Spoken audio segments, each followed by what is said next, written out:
গণভোট বাংলাদেশে এই মুহূর্তে সবচেয়ে আলোচিত বিষয়ের নাম গণভোট। গণভোট আসলে কি? বাংলাদেশে এর আগে কি গণভোট অনুষ্ঠিত হয়েছিল? এবং এবারের গণভোট অর্থাৎ 2025-এর গণভোট কি নিয়ে? তা নিয়েই মূলত কথা বলবো দি বাংলা পালসের আজকের আয়োজনে। চলুন জেনে নেওয়া যাক গণভোট আসলে কি। গণভোট হলো এমন একটি প্রক্রিয়া যার মাধ্যমে জনগণ কোনো নির্দিষ্ট বিষয়ে হ্যাঁ কিংবা না ভোট দিয়ে থাকেন। বাংলাদেশে এর আগে মোট 3বার গণভোট অনুষ্ঠিত হয়েছিল। দুটি ছিল প্রশাসনিক এবং একটি ছিল সাংবিধানিক। বাংলাদেশে প্রথম গণভোট অনুষ্ঠিত হয় 1977 সালের 30শে মে প্রেসিডেন্ট জিয়াউর রহমানের আমলে। সেবার গণভোটের প্রশ্ন কি ছিল? গণভোটের প্রশ্ন ছিল রাষ্ট্রপতি major general Ziaur Rahman BU অর্থাৎ বীর উত্তম এবং তার অনুসৃত নীতি ও কর্মপন্থার সাথে আপনি একমত কিনা। জনগণ হ্যাঁ বা না ভোট দিয়েছিল। তৎকালীন সময়ে মোট ভোটার ছিল 3,84,00,000। এর মধ্যে 88.1% ভোট কাস্ট হয় এবং এই 88.1% ভোটের ভেতরে 98.9% ভোট পড়ে হ্যাঁতে, অর্থাৎ হ্যাঁ ভোট দেন 98.9%। অর্থাৎ যারা ভোট দিয়েছিলেন তাদের প্রায় শতভাগ হ্যাঁ ভোট দিয়েছিলেন। তার মানে রাষ্ট্রপতি মেজর জেনারেল জিয়াউর রহমান ও তার নীতি এবং কর্মপন্থার সাথে দেশের জনগণ একমত পোষণ করেছিলেন। এবার আসি দ্বিতীয় গণভোট। দ্বিতীয় গণভোট করেন জেনারেল হুসেইন মোহাম্মদ এরশাদ তৎকালীন।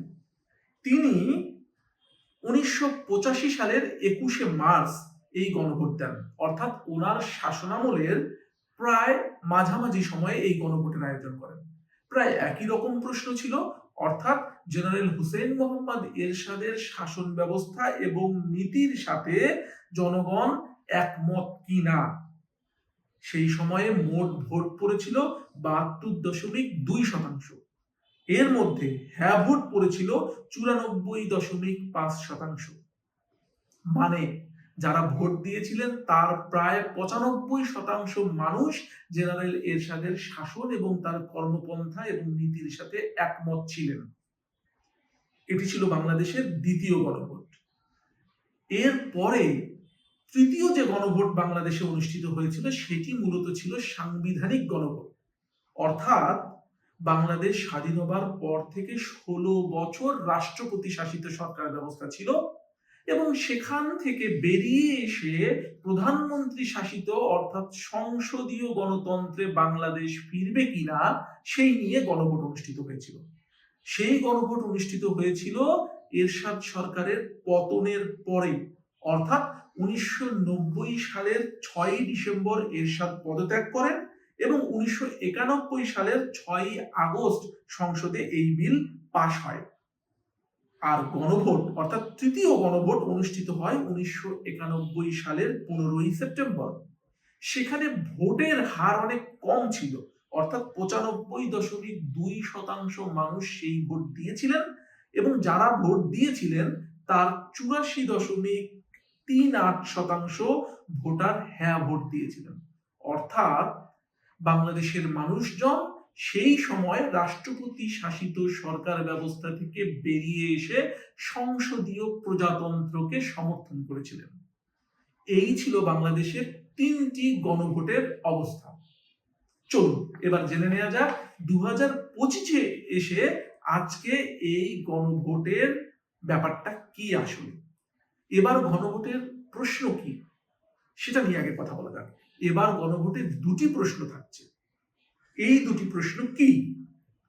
আপনি কি জুলাই জাতীয় সনদ বাস্তবায়ন আদেশ 2025 এবং এর তফসিল 1-এ সন্নিবেশিত সংবিধান সংস্কার প্রস্তাব সমূহের প্রতি আপনার সম্মতি জ্ঞাপন করিতেছেন, হ্যাঁ বা না?